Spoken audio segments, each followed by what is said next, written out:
What's up, everybody? Tyson Roush. Let's talk Jets. Hope everybody's doing well.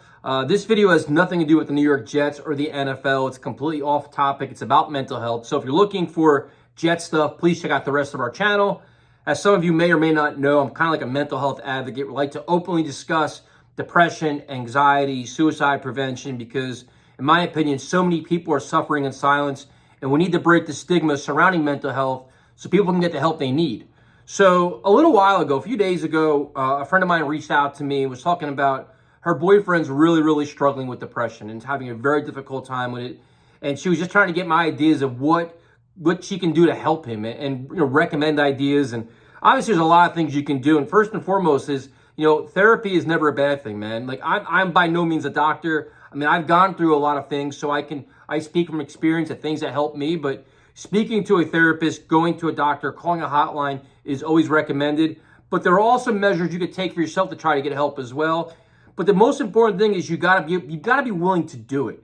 You can say, I need help, but if you truly don't want to change, if you don't want to make a different move in your life, it's never gonna happen. So in this situation, the person was just feeling really down about themselves. And with depression and anxiety, it's like you feel like it's you against the world, it's you against yourself.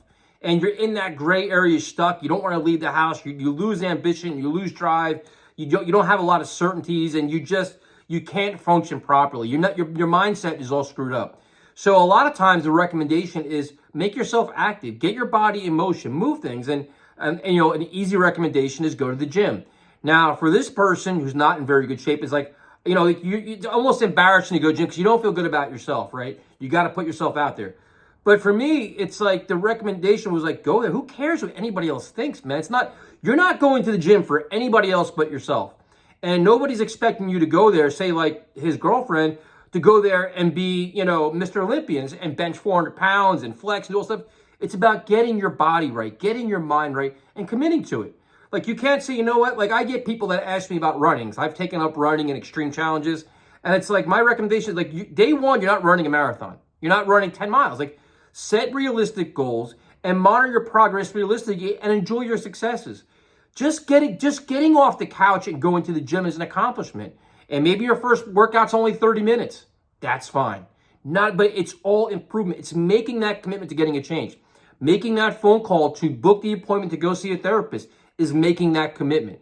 And what if it could be something else, like occupying your mind and finding things that you genuinely enjoy to do to help you feel better about yourself is most important. Like a lot of times people do things to try to, make everybody else like, oh, look at me, and like for other people's approval, and you can't do it. It's never sustainable.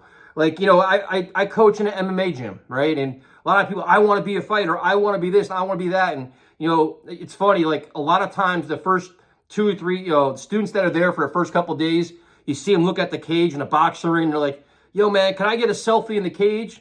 And I'm like, well, actually you can't, because that's for the fighters, but like that's something you got to work for, man. And this isn't about showing off that you're in the cage. You're in the gym to train and work out and learn mixed martial arts. So you don't do things to just say, hey, look at me. You do it for yourself to get better.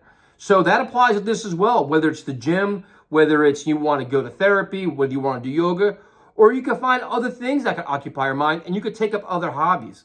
Whether like, in the past, like I said, you could play guitar, like chase, like something that you've always wanted to do with your life, you can do it, because every day is a new opportunity, but you just got to make that commitment, man. And, a lot, like if loved ones keep telling you to do it, and you're like, yeah. One of the problems you have when you're dealing with depression and anxiety is you can always find reasons why you can't do something. You can justify pretty much not doing anything and convince yourself that's not going to work. You can do it. I've done it myself, where it's like, I understand what you're saying, but that won't work because of this. This won't work because of this. When you're dealing with mental health issues, you've got to be open-minded, and you've got to just trust that people want to help you, and you've got to open up yourself to opportunity to get yourself better.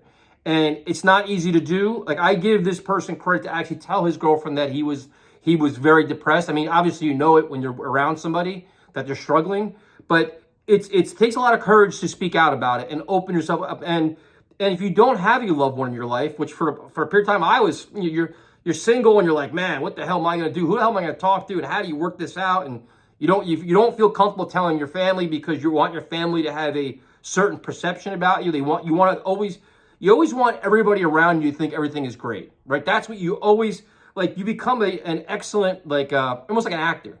Like, you can prove to everybody, you can display that you're happy with everybody until you get home.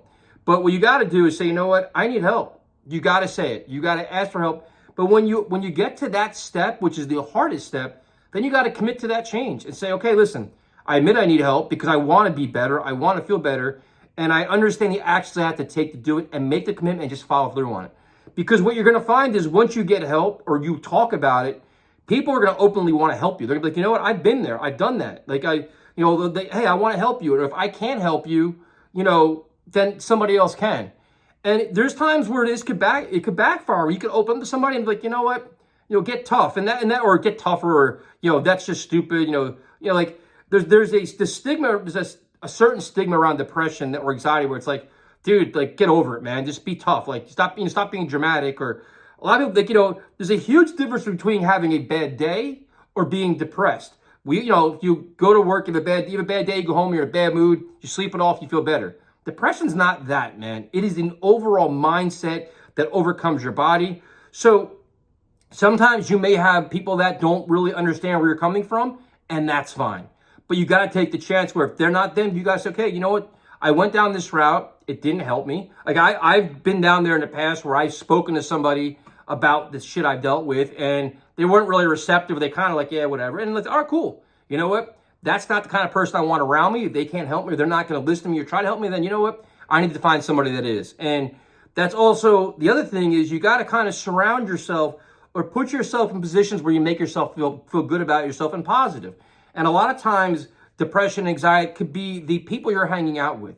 That if you're always doing certain things that after you're done doing them, you don't feel good about yourself. Whether that's, for some people it's going out partying. Like if you don't feel good about yourself, a lot of times you go to drugs or whatever, drinking, and then you go do it, and then you go home and you feel twice as bad. And it's like, every time you see these people, you do these things and you go home and you still don't feel good about yourself, right? So you may have to make changes. But you know what? I got to find a different environment to hang out with. I got to find different things to do. Instead of going to the bar, doing that, maybe I go out to dinner and try something else, or I try a different activity. But like, it changes for every person. But the most important thing is you got to recognize what your triggers are, recognize where you struggle, ask for help. And when you get the help or you get recommendations, be open-minded enough to actually try it. You've got to try it because life is precious. And the last thing you want is for this to sit, like when you're going through this and you go from it being 1 day to 7 days to 2 weeks to 30 days, and you're like, and it's time you're never going to get back. There are moments you're never going to get back. So I guess the moral of the story is, if you need help, get the help, ask for help. There are so many resources, whether it's, like I said, you can call a therapist. There's hotlines everywhere. Speak to friends, speak to family. There are a million different videos. If you go on YouTube, I go down on YouTube all the time, whether it's TED Talks. You can look up anxiety, depression. There's a movie that I watched last night. I think it was called Stutz with Jonah Hill. Watch that. It has very good insight into like mental health and stuff. But just you use your resources and find a way, because every day is truly a new opportunity and you don't want to miss out on too many. Have a good day.